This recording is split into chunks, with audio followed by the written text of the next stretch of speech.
It is your job to make sure your clients are the hero in their story. Are you doing that well? Let's talk about that. So, today on the show, we are going to be talking about making sure that the clients are the hero in their own story. You should not be the hero in their story.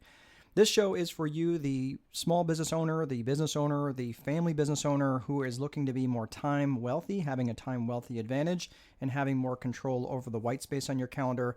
This show's for you. Welcome to you entrepreneurs. I love having you here. So let's get right to it. There's, back in the 90s, there was a travel agent that I knew and knew pretty well. And the let's just say the landscape of the travel agency world was definitely changing because of the internet.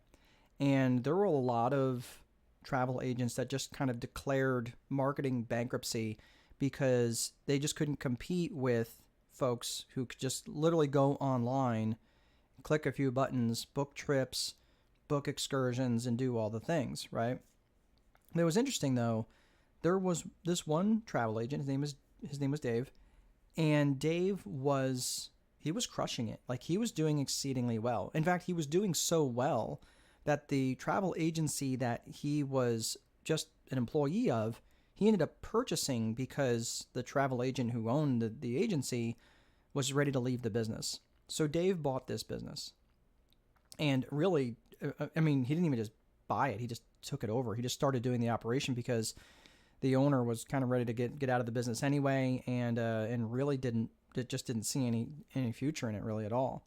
But it was interesting, the thing that Dave was doing exceedingly well, and not only was he doing exceedingly well, he was thriving in this market that he shouldn't have been even existing in. And that was really what was interesting, is that when I stopped and had a conversation with Dave, and I really didn't understand this until much, much later, until I really became more of a student of business. Remember, we're trying to be students of business here, not necessarily business students. But becoming a student of business, I understood much, much later what Dave was doing.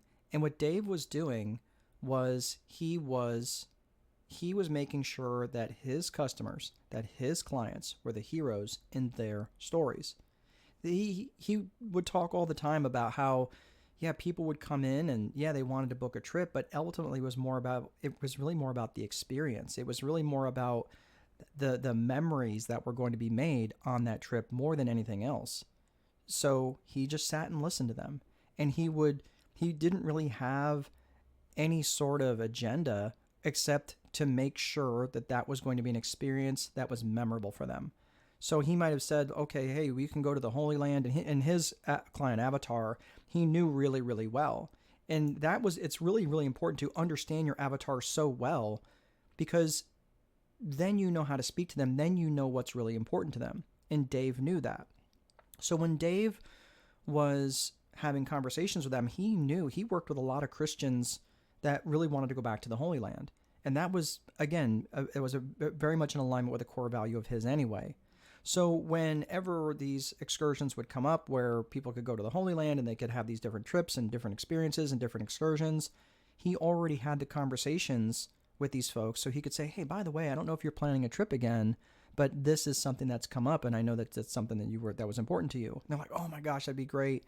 And they could buy these excursions from him. And a lot of times they would prepay months and months and months, sometimes years in advance, that would just sit there, and he would get the benefit of that well in advance.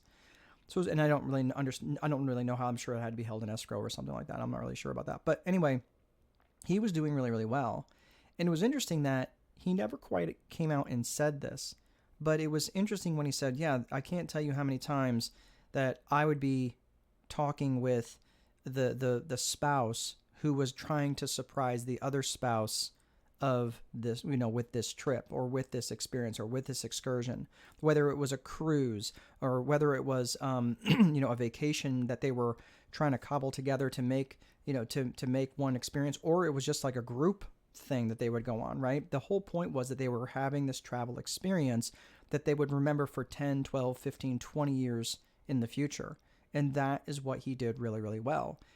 So getting back to the idea here of making making them the hero of their story. That's exactly what he did. So let's take, for example, if the husband came in and wanted to surprise the wife with a 20-year wedding anniversary present of a trip where they were going to go to Bermuda, or they were going to go to Venezuela or whatever, and they were going to do all this zip lining and other stuff, and so the husband now becomes the hero of the story. He never put himself, and he was kind of that guy anyway, where he would just, he didn't necessarily put himself in as the hero. That wasn't his nature. But he would say, hey, when the wife would get all excited and everything else, and he'd say, yeah, this is all your husband's doing. We put it together. This is exactly what he wanted to surprise you with. And that's why he did so well, is because he never put himself as the hero in their story. He made them the hero in their story. So this is the crux of all effective lead generation. And he had so many leads. In fact, it was really, really hard for him to keep up, to where he started hiring again, where again, in this age of the internet, where people could just go on and click and buy a trip. There was no need for travel agents anymore. I remember this over and over again. The travel agency industry is dead, except the ones who were selling trips. Yes, that is true, because they were competing. He didn't compete. He differentiated himself because he didn't sell trips. He sold experiences. And that was a huge, huge departure from what everybody else was doing in his industry. So this is what's important. So think about this for just a second in your own business. If you sell a product, don't just sell a product. Sell a product that maybe can contribute to an experience. Think of, if you're selling some sort of service, think of how you can sell the transformation, right? Even if you're an auto mechanic, I don't want to bring my car to an auto mechanic, not because I'm worried about the expense of it, but because I don't want the interruption to my life, because it's a massive hassle. My mechanic here in town is fantastic because without any question, I get a loaner vehicle. And it's just so nice. And I don't have a big driving needs when I'm here in town, but it's just, I don't want to have to mess with all that, right? I don't have to mess with, getting picked up and dropped off and all this other stuff. I mean, I've got other cars to use, but I don't want to have to mess with that, right? And it's really, really nice because they take care of all that. So that's where it's really important for you to stop and just think, okay, don't sell the obvious thing. Sell the thing that your client is actually needing, and how can you help them become the hero in their own story. So I know some of this, for if you're thinking like, well, this might be tough for you to figure out on your own. It's kind of like trying to put lotion on your own back, right? So I want to make an offer to you guys, and this is going to be a limited time offer because I know YouTube has a tendency to be evergreen. So here's what I'm going to do. I'm going to put a link in the description field of this video. And if you would like me to work with you one-on-one, it's not a sales call, it's no sales pitch, it's nothing like that. But if you want me to work with you for one-on-one for 30 minutes and help you unpack this, and we can unpack other stuff too, but to help you unpack this in terms of how you can specifically help them become the hero in their story, I'm more than happy to do it. So this is going to be a limited time, and it will be for a limited number. If you are watching this video at some point in the future and you go down and you don't see the link as the first thing in the description, I've already taken it down.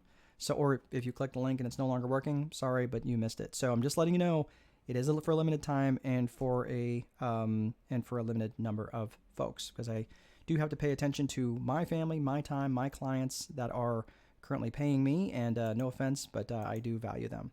So that's all I have for today, folks. Have a great rest of your day. See you guys next time.